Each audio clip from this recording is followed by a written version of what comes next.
Hi, this is our final project for this subject. For this, we chose the scientific article called Climate Change Impact Assessment on a Tropical River Resilience using the Streeter-Phelps Dissolved Oxygen Model.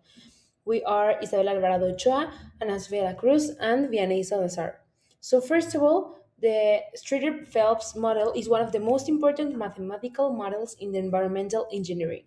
It is mainly used to describe how dissolved oxygen levels change in a river after the discharge of organic pollutants. This model is essential because dissolved oxygen is a key indicator of aquatic ecosystem health. And when pollution enters a river, microorganisms consume oxygen to break down organic matter, which can negatively affect fish and other aquatic life. Therefore, this model helps us understand and predict these changes, making it a valuable tool for water quality assessment and environmental management. The objective of this project is to replicate the Streeter-Phelps dissolved oxygen using R, based on the methodology presented in a selected scientific study. By doing this, we aim to better understand how this model works, as well to analyze how different variables influence oxygen levels in a river. Additionally, this allows us to apply computational tools to simulate real environmental processes and improve our modelation skills. To replicate the Street-Phelps model, we follow a structured 8-step approach using the R program language. The step 1 and 2, first we began by defining the model's mathematical expressions and translating it into a custom R function. This converts the theory into a tool that can be evaluated numerically. We define our simulation domain by decreasing time into small intervals. Then we select key parameters like the deoxygenation and the reaeration rates based on environmental engineer literature. We execute the model to calculate the oxygen deficit. Since environmental health is measured in dissolved oxygen DO, we converted the deficit value by subtracting them into the saturation concentration. Finally, we visualize the results through the characteristics oxygen sag curve. While we made minor adaptations for the R environment, the fundamental behavior of the model remains untouched. For the input data, moving on into this, the model requires specific psychometrical parameters to describe the river's dynamics. In the original study, these were derived from field measurements like temperature and flow rate. For our replication, we use typically literature ranges to ensure realistic results.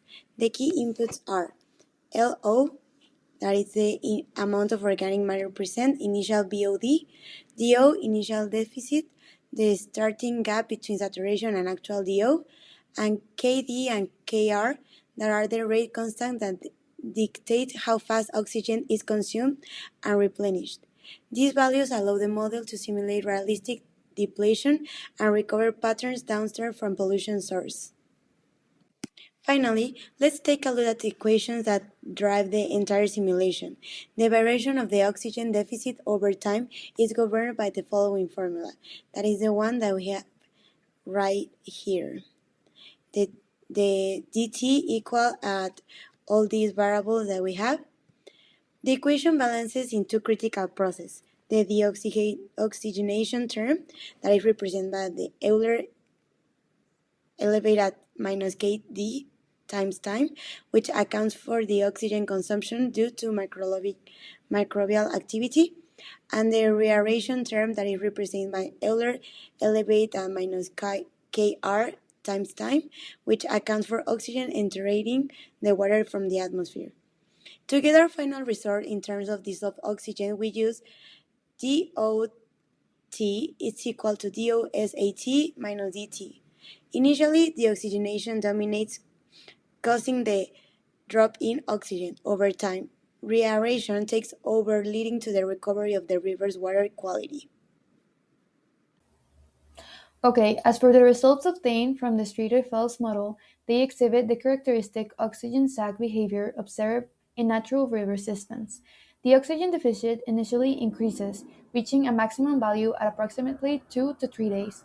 This indicates that the rate of oxygen consumption due to biochemical oxygen demand (BOD) exceeds the rate of atmospheric reaeration during this period.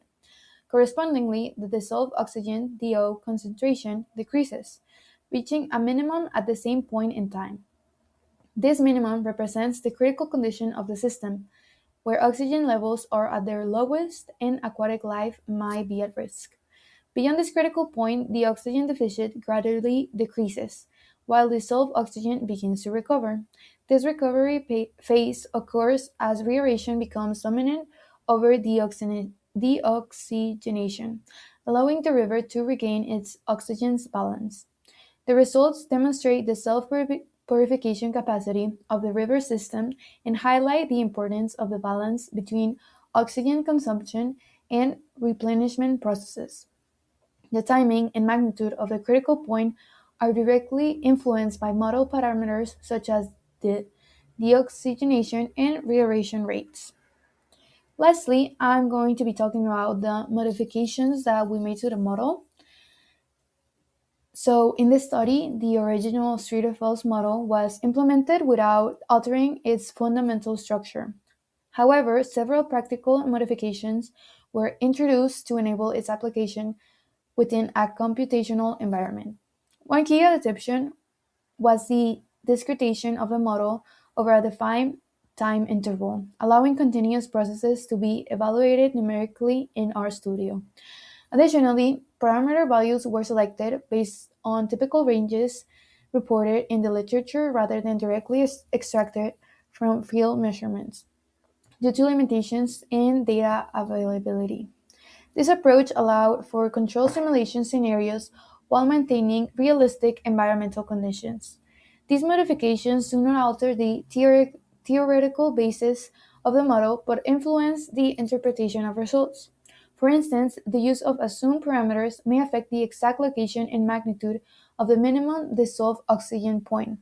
Nevertheless, the model still accurately represents the general behavior of oxygen depletion and recovery in rivers.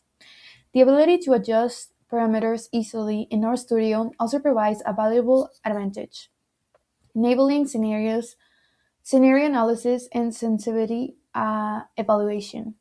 This highlights the usefulness of computational tools in extending classical environmental models to explore different environmental conditions and support decision making in water quality management. Thank you for watching.